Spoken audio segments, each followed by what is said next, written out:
இறைவன் செயலை பார்க்க மாட்டாரு. இறைவன் எதை பார்ப்பாரு? நூல் புடிச்ச மாதிரி புடிச்சிருவாரு.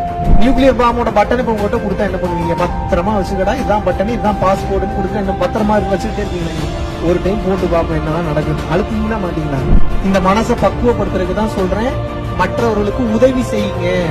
இந்த மனசை பக்குவப்படுத்தி இறைநிலையை அடைவதற்காகத்தான் இங்க இத்தனை கூட்டும் போய்கிட்டு இருக்கு. புரியுதா புரியலையா?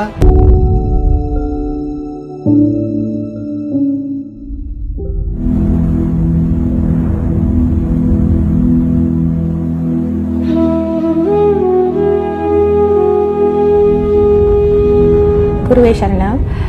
இந்த ட்ரிப் எப்படின்னா, நான் என் லைஃப்லேயே வந்து ஒரு வாட்டிக்கு ஒரே ஒரு யாத்திரான்னு போனதில்லை, ஃபேமிலியை விட்டுட்டு எங்கேயுமே போனதில்லை. That means I just travel with my family.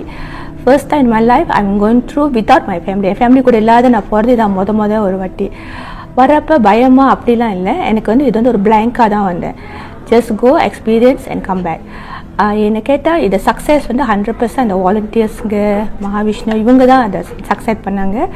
என்னோட எக்ஸ்பீரியன்ஸ் சொல்கிறதுன்னா, இட்ஸ் லைக் எல்லாருமே அவங்கவுங்க வந்தால் தான் அதை எக்ஸ்பீரியன்ஸ் பண்ண முடியும். என்னோட எக்ஸ்பீரியன்ஸ் வந்து லைக் பிகாஸ் ஃபர்ஸ்ட் டைம்னால எனக்கு அந்த வார்த்தைங்க இல்லை எப்படி சொல்கிறதுன்னு. இது நீங்கள் அவங்களோட எக்ஸ்பீரியன்ஸ் இஸ் தியார்ஸ். குருவே சரணம். இந்த உலகத்தில் நிரந்தரமில்லாத பொருளை தேடி ஓடி உங்களது உயிர் சக்தியை வீணாக்கி கொண்டிருக்கின்றீர்கள். பாடி விட்டு மறுபடியும் ஆன்மாவை வெளியே வரும்போது தான் தொட்டு பாப்பீங்க, தொட முடியாது. ஓ நான் இது இல்ல போல, நான் இதுதான்றது அப்பதான் உங்களுக்கு தெரியும். நான் உடல் அல்ல, நான் ஆன்மாதான் போலன்றது புரியும். பட் பிரச்சனை என்னன்னா, கர்மா இன்னும் சேர்ந்து இருக்கிறதுனால முடிக்கிற வரைக்கும் யூனிவர்சல் லா படி இந்த பூமியை விட்டு நீங்க தப்பிச்சு போக முடியாது, மாட்டிப்பீங்க மறுபடியும் இங்கேயே. மறுபடியும் அந்த கர்மாவை கழிக்கணும்னா பாடி வேணும். அப்ப என்ன பண்ணுவீங்கன்னா, ஒவ்வொரு பாடிக்குள்ளயா நுழைஞ்சு, இப்ப இங்க நிறைய சுத்திட்டு இருக்கு, உங்க கண்ணுக்கு தெரியல, நிறைய ஆன்மாக்கள் சுத்திட்டு இருக்கு. எப்படா கோயிலுக்குள்ள வரும்னா கேட்காதீங்க, கோயிலுக்குள்ள வரக்கூடிய ஆன்மாக்களும் இருக்கு, நிறைய இருக்கு. உங்க உடம்ப பயன்படுத்த ட்ரை பண்ணிக்கிட்டே இருக்கு. ஏன்னா அதுக்கு தெரியும் நம்ம மாட்டிக்கிட்டோன்றது வெளியே போனதுக்கு அப்புறம் தான் தெரியும். உடல் இருந்தா தான் மறுபடியும் நம்ம தப்பிக்க முடியும் தெரிஞ்சு உடலுக்குள்ள வர்றதுக்கு ட்ரை பண்ணிக்கிட்டே இருக்கும். பட் உங்களது ஆன்மா விழிப்பு நிலையில் சக்தியோடு இருக்கிறதுனால ப்ரொடெக்ட் பண்ணிக்கிட்டே இருக்கும். உங்களோட ஆன்மா உள்ள இருக்கிறதுனால மற்ற ஆன்மாக்கள் உள்ளே நுழைவதற்கு தடையாக ப்ரொடெக்ட் பண்ணிக்கிட்டே இருக்கும். எப்ப அடுத்த ஆன்மா உள்ள நுழையினா, உங்க ஆன்மாவோ அல்லது உங்கள் மனமோ வீக்கா இருந்ததுன்னா அது உள்ள நுழைஞ்சிரும். இதனாலதான் பேய் பிடிச்சிருச்சுன்றாங்க. அது பேய் பிடிக்கல, அந்த ஆன்மா பயன்படுத்திட்டு இருக்கு அந்த உடம்பை. ஏன் பயன்படுத்துது? அதோட ஆசைகளை அனுபவிப்பதற்காக உடலை தேடும். ஏன்? கர்மாவை கழிக்கணும்னா உடல் தேவை.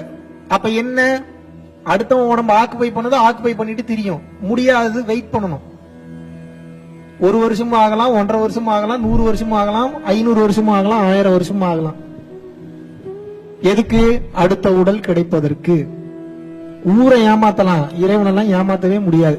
நூல் புடிச்ச மாதிரி புடிச்சுவாரு. எங்க ஆரம்பிச்சீங்க, எதுக்கு இங்க வந்திருக்கீங்க, எங்கெங்க என்னென்ன சேட்டை எப்பப்ப பண்ணீங்கன்ற இது ஒரு வினாடி. நீங்க பிறந்ததுல இருந்து ஒவ்வொரு வினாடியா வாழ்ந்திருப்பீங்களா, அத்தனைக்கு ரெக்கார்டு இருக்கு அவர்கிட்ட. அவர்கிட்ட இல்ல, உங்களுக்குள்ளேயே இருக்கு. இல்ல அவர்கிட்ட வேற இருக்கணுமா? மொத்த ரெக்கார்டு உள்ளுக்குள்ள இருக்கு. எந்தெந்த வினாடியில என்னென்ன நினைச்சீங்க, எதை நினைச்சு அந்த செயலை செஞ்சீங்க, நல்லதுக்காக அதை செஞ்சு. மத்தவனுக்கு வேணா நீங்க ஒரு 100 ரூபாய் கொடுத்துட்டு நல்லா இருறா, நீ நல்லா இருக்கதாண்டா ஆசைன்னு வாய் சொல்லும். மனசு என்ன சொல்லும்? இவனுக்கு இன்னைக்கு இதை கொடுத்தா நாளைக்கு இவனை நம்ம கரெக்ட் பண்ணி வச்சுக்கலாம். எது சொல்லும்?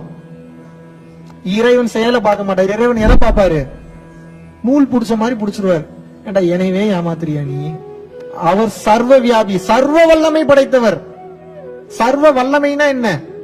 Supreme power. படைத்தல், காத்தல், அழித்தல், மறைத்தல், அருளல். இதான் 5 தொழில். எல்லாருக்கும் 3 தொழில் தான் தெரியும், இன்னும் 2 தொழில் பண்றாரு. நீங்க நல்ல நிலைக்கு வரணுன்றக்கா எல்லாத்தையும் மறைக்கிறாரு அவர். ஒரு குறிப்பிட்ட பக்குவம் வந்தாதான் அந்த லேயர் எல்லாம் ஓபன் ஆகும். அது எல்லாமா பண்ணுவாருன்னு கேட்காதீங்க. டைம் வந்தா எல்லாம் தானாவே நடக்கும். Fully programmed. நீங்க இன்னும் அந்த பொட்டன்சியல் எல்லாம் போய் டாப் பண்ணவே இல்லை, ஓபன் பண்ணவே இல்லை. அது எப்போ ஓபன் ஆகும்னா, கருணையோடு வாழ வாழ கஷ்டப்படுறவனுக்கு உதவி செய்ய தான் அந்த பக்குவ நிலை உங்களுக்கு வரும். பக்குவ நிலை எப்ப வருதோ அப்பதான் அதெல்லாம் ஓபன் ஆகும். ஏன்னா பக்குவம் இல்லாதவனுக்கு பவரை கொடுத்துட்டா என்ன ஆகும்? அழிச்சிருவீங்க எல்லாத்தையும். பக்குவம் இல்லாதவனுக்கு பவரை கொடுக்கறது அவன் வாழ்க்கையை சம்பந்தப்பட்டது மட்டும் இல்ல, அவனை சார்ந்து இருக்கக்கூடிய பல பேரோட வாழ்க்கை சம்பந்தப்பட்டது. நீங்க அழிகிறது இல்லாம எல்லாத்தையும் சேர்த்து அழிச்சிருவீங்க. பண்ணுவீங்களா மாட்டீங்களா? நியூக்ளியர் பாம்போட பட்டன் இப்ப உங்ககிட்ட கொடுத்தா என்ன பண்ணுவீங்க? பத்திரமா வச்சுக்கடா, இதுதான் பட்டன், இதுதான் பாஸ்கோடுன்னு கொடுத்துட்டு என்ன பத்திரமா வச்சுக்கிட்டே இருப்பீங்களா? நீ ஒரு டைம் போட்டு பாப்போம் என்னதான் நடக்குது. அழுத்துவீங்களா மாட்டீங்களா? குரங்கு மனங்க பண்ணுமா பண்ணாதாங்க? புரியுதா நான் சொல்றது? மனம் நிலையானது கிடையாது, மாறிக்கொண்டே இருக்கும். மனம் என்பது மாறிக்கொண்டே இருக்கும். இந்த மனசை நிலைநிறுத்தி பக்குவப்படுத்தி இறைநிலையை அடைவதற்காகத்தான் இங்கே இத்தனை கூத்தும் போய்கிட்டு இருக்கு. புரியுதா புரியலையா? இந்த மனசை பக்குவப்படுத்துறதுக்கு தான் சொல்றேன், மற்றவர்களுக்கு உதவி செய்யுங்க. நீங்க எவ்வளவு பெரிய கல்வி, எவ்வளவு பெரிய Oxford university, Cambridge university, Harvard யூனிவர்சிட்டியில படிச்சிருந்தாலும் கஷ்டப்படுறவனுக்கு உதவி செய்யணும்ன்ற மனசு வரலனா என்ன படிச்சு என்ன பிரயோஜனம்னு நான் கேக்குறேன்.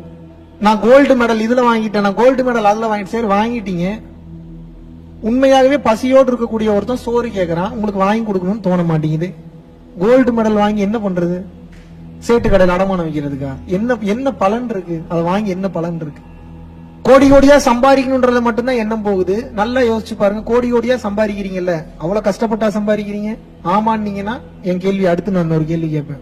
டெய்லியும் 25 கிலோமீட்டர் மலை ஏறி இறங்குறவனுக்கு மேலயா நீங்க கஷ்டப்படுறீங்க? 3 வேளை சாப்பாட்டுக்கு டெய்லி 25 கிலோமீட்டர் ஏறுவான், 25 கிலோமீட்டர் இறங்குவான். அப்படியேதான் கஷ்டமான வேலை பாக்குறீங்களா? அப்புறம் என்ன நம்ம பாக்குற எல்லாம் கஷ்டமான வேலை? அப்ப இறைவன் ஏன் உங்களுக்கு அந்த பொறுப்பு, அந்த பவரை ஏன் கொடுத்திருக்கிறாரு? டே, உனக்கு நான் இந்த அறிவையும் இந்த பணத்தையும் கொடுத்தது உனக்காக மட்டும் இல்ல. நீ 4 இட்லி தான் சாப்பிட முடியும், கொஞ்சோண்டு கெட்டி சட்னி வச்சுக்கலாம், தொட்டு நக்கிக்கலாம், அவ்வளவுதான். மீதி இருக்கிறத இன்னொருத்தனுக்கு கொடுத்து உதவி பண்ணு.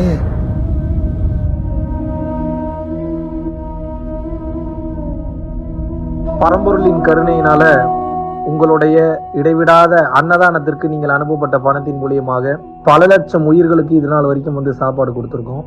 ஸோ கொரோனால இருந்து ஆரம்பிச்சு ஒரு நாள் கூட விடாம பல உயிர்களுக்கு வஸ்திர தானங்களாக இருக்கட்டும், படிக்க முடியாதவங்களுக்கு கல்வித்தொகை கட்ட முடிய விஷயங்களாக இருக்கட்டும், இல்ல ஸ்போர்ட்ஸ் ரீதியா விளையாடக்கூடிய நல்ல மாணவர்களை அனுப்பி வைக்கக்கூடிய விஷயங்களாக இருக்கட்டும், அதை தொடர்ந்து பாத்தீங்கன்னா ரெகுலரா மந்த்லி பேசிஸ்ல ஏழை குழந்தைகளுக்கு குரோசரிஸ் கொடுக்கறதாக இருக்கட்டும், இல்ல அவங்களுக்கு பாத்தீங்கன்னா சேம் அவங்க விருப்பப்படுறவங்களுக்கு வீட்டு துணிமணிகள், வீட்டுக்கு தேவைப்படக்கூடிய மற்ற பொருட்கள் வாங்கி கொடுக்கறதாக இருக்கட்டும், எல்லா உதவிகளும் பாத்தீங்கன்னா உங்களோட உதவினாலதான் போயிட்டு இருக்கு.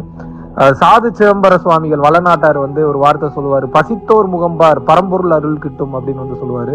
வள்ளல் பெருமானும் ஜீவகாருண்யம் உள்ள சம்சாரிகளுக்கு எப்பேற்பட்ட சூழ்நிலையிலும் பாத்தீங்கன்னா அவங்களோட லாபம் தடைபடாது, தொழில் பிரச்சனைகள் நிவர்த்தியாகும், அதை தொடர்ந்து வாழ்க்கையில குடும்ப பிரச்சனைகள் விலகும், அதுபோக குழந்தை சம்பந்தமான பிரச்சனைகள் எதுவாக இருந்தாலும் இந்த அன்னதானத்திற்காக நீங்கள் செய்யக்கூடிய ஒவ்வொரு ரூபாயும் அது உங்களுக்கு நிச்சயமாக புண்ணியமாக சேரும்.